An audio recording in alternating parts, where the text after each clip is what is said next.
बिस्मिल्लाहिर्रहमानिर्रहीम अस्सलाम वालेकुम। की हाल चाल जी सब दा खैरियत नाल ठीक ठाक हो। उम्मीद है तुम सब खैरियत ना हो, ठीक ठाक हो, खुश होगे। मैं मोहम्मद अंसर तो तुम देख रहे हो अपना चैनल पेंडू व्लॉग। तो शुरू कर रहे हैं अपना अज का नवा व्लॉग।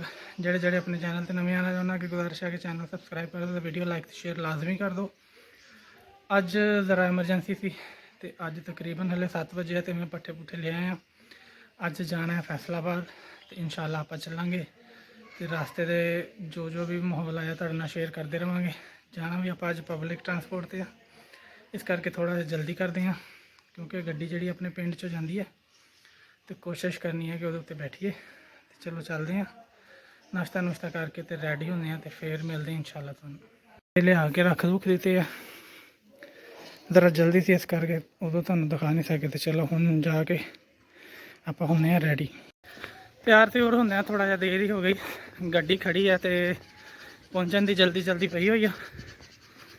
चलो हम जाके बैठते हैं गड्डी च, कोशिश करके गड्डी तो इस तो बाद भी आनी है लेकिन यह है कि धुप तो पहले पहले पहुँचा देगी तो कोशिश करके ये बैठ जाइए। बाकी इंशाल्लाह रास्ते गलबात करांगे नाल फैसलाबाद पहुँच के उत्थे तुहानूं दिखावांगे पब्लिक ट्रांसपोर्ट के नज़ारे। चलो मिलते हैं फिर।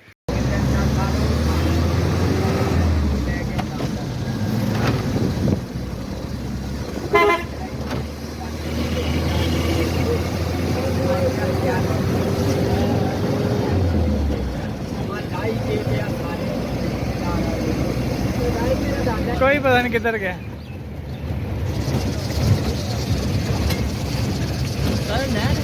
ये निप गया।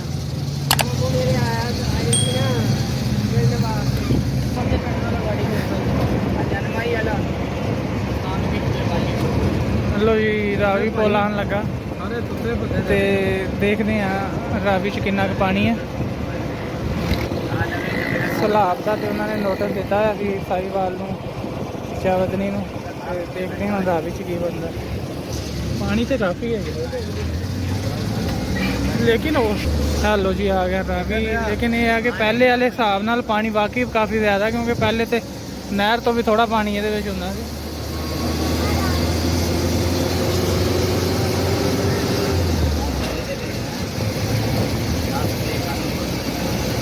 है जी अपना दरिया रावी।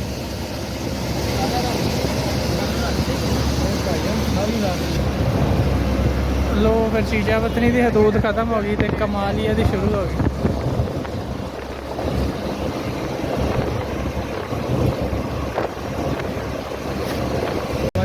लो जी फिर कमालिया शहर आ गया, इतों हम निकल रहे हैं बाहर कमालिया। तकरीबन 8 बजे का टाइम हो गया सुबह। लोग कुछ दुकाना खोल रहे हैं, कुछ खोल के बैठ गए तो कोई सफाई सफाई कर रहे हैं। इंशाल्लाह नाल नाल तुहानूं दिखाते रहने हैं।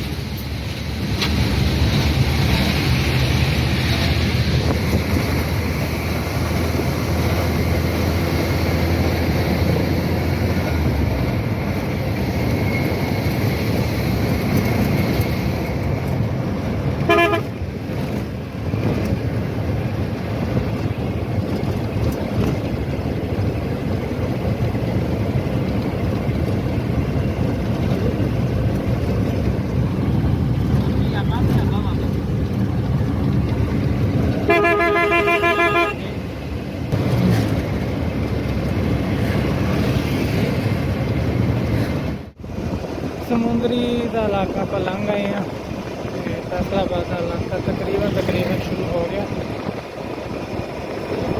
अपना सफ़र भी तकरीबन पौने घंटे का या 1 घंटे का रह गया होना शायद। जिदा ही आप फैसलाबाद पहुँच गए हैं फिर इंशाल्लाह तुहानूं शहर एंटर होने का भी दिखाने हैं। तो बाकी फिर उत्थे उतर के घर तक का सफ़र भी इंशाल्लाह आप तुहाडे नाल शेयर करांगे। फिलहाल तो सफ़र अपना जारी है, अगे चल के कोई गलबात कर। आ गया जी डिचकोट। तकरीबन फैसलाबाद रह गया है 20-25 किलोमीटर शायद। डिस्कोट का मेन अड्डा, आप जा रहे हैं फैसलाबाद। शुरू हो गया जी इलाका फैसलाबाद का। शहर एरिया तो नहीं शुरू होया, शहर तो थोड़ा जहा पिछे ही है, लेकिन इलाका शुरू हो गया। हल्की हल्की बारिश भी इतने हो रही है, बिल्कुल हल्की हल्की। आगे चल के देखते हैं कि बनना। इतने कभी तो धुप निकल आती है, तो नाल हल्की हल्की फुहार भी हुई जा रही है।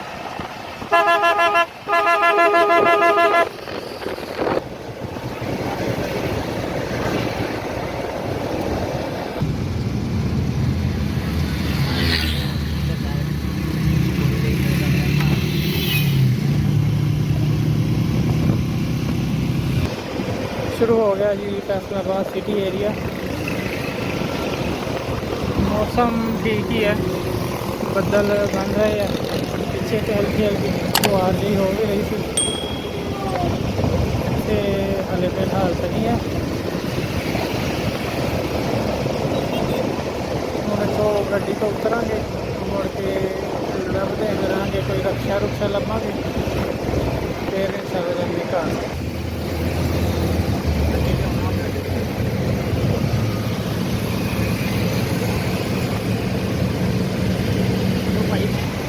कि आप इंटर हो गए हैं फैसलाबाद। है फैसलाबाद समुंदरी रोड, तकरीबन 5 मिनट तक फिर गड्डी तो उतर जाना।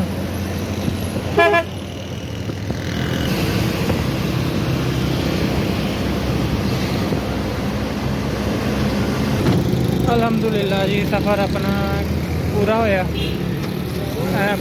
पुल चढ़न लगे हैं, तो पुल तो नीचे उतर के आप जाना, इकट्ठे उतर जाना है। फैसलाबाद का इलाका GPS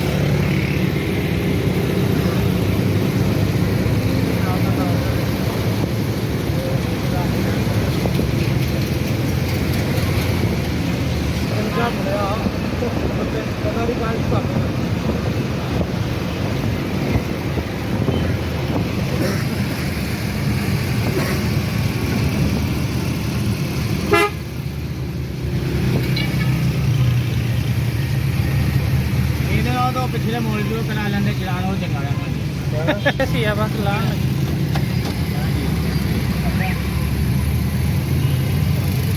कोई है आगे जाओ तो करीबन बाकी सारे ही ऐसे उतर जाएंगे।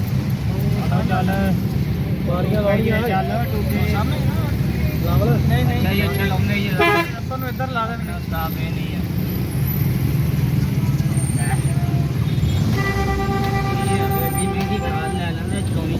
अल्हम्दुलिल्लाह जी खैर खैरियत नाल आप पहुँच गए हैं, तो हम बैठते हैं रक्शे च। मौसम ठीक है, बारिश फिलहाल हो ही नहीं है, हो सकता कि शुरू हो जाए। उस तो पहले आप कोई रक्शा लभ के तो बैठ जाइए, तो फिर गल पहले क्या फिर रक्शा पता नहीं है आवाज़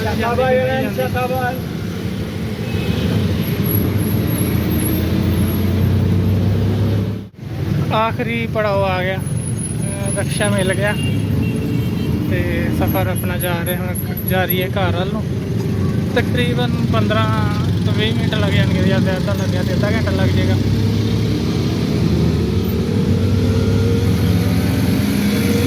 मैं तो क्या सीगा कि ओपन रक्शा जरा वो बैठांगे, लेकिन फिर ये मिल गया ये बैठ के। ये ज़्यादा तो बाहरों नज़र नहीं आनी चीज़ा, फिर भी कोशिश करते हैं जिन्ना कि तुहानू दिखा होया दिखाने।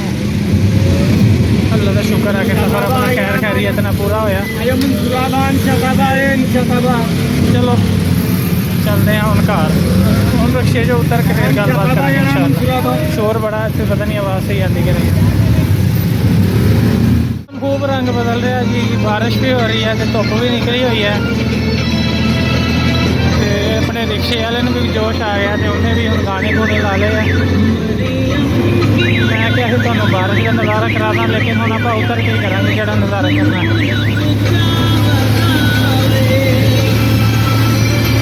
फैसलाबाद ने अपना सही इस्तकबाल किया, जिथे आके उतरना सी उत्थे पहुँचे हैं, तो बारिश फुल तेज़ हो गई है। ਹੁਣ ਦੇਖਦੇ ਹਾਂ ਕਿ ਘਰ ਕਿੱਦਾਂ ਪਹੁੰਚਣਾ, ਜਾਂ ਤਾਂ ਥੋੜੀ ਦੇਰ ਵੇਟ ਕਰ ਲਈਏ ਤੇ ਜਾਂ ਫਿਰ ਦੌੜ ਜਾਈਏ ਜਲਦੀ ਜਲਦੀ ਤਾਂ ਕਿ ਘਰ ਪਹੁੰਚ ਜਾਈਏ। ਚਲੋ ਅੱਲਾ ਦਾ ਨਾਮ ਲੈਂਦੇ ਹਾਂ ਤੇ ਨਿਕਲਦੇ ਹਾਂ, ਬਾਰਿਸ਼ ਦਾ ਕੀ ਪਤਾ ਹੋਰ ਤੇਜ਼ ਹੁੰਦੀ ਰਹੇ। ਫੈਸਲਾਬਾਦ ਵਾਲਾ ਵਲੌਗ ਅੱਜ ਆਪਾਂ ਕਰਦੇ ਹਾਂ ਐਂਡ। ਤੁਸੀਂ ਖੁਸ਼ ਰਹੋ, ਬਾਦ ਰਹੋ, ਦੇਖਦੇ ਰਹੋ ਪੇਂਡੂ ਵਲੌਗ ਤੇ ਸਾਨੂੰ ਆਪਣੀਆਂ ਦੁਆਵਾਂ ਯਾਦ ਕਰਦੇ ਰਹੋ। ਇਨਸ਼ਾਅੱਲਾ ਆਪਾਂ ਕੱਲ ਬਾਹਰ ਚੱਲਾਂਗੇ ਤੇ ਫੈਸਲਾਬਾਦ ਦੇ ਨਜ਼ਾਰੇ ਕਰਾਂਗੇ। ਉਦੋਂ ਤੱਕ ਆਪਣਾ ਬਹੁਤਾ ਖਿਆਲ ਰੱਖਿਓ ਤੇ ਦੇਖਦੇ ਰਹੋ ਪੇਂਡੂ ਵਲੌਗ, ਨਾਲੇ ਲਾਈਕ ਸਬਸਕ੍ਰਾਈਬ ਜ਼ਰੂਰ ਕਰਿਓ। ਉਦੋਂ ਤੱਕ ਰੱਬ ਰੱਖਾ, ਅੱਲਾ ਹਾਫਿਜ਼।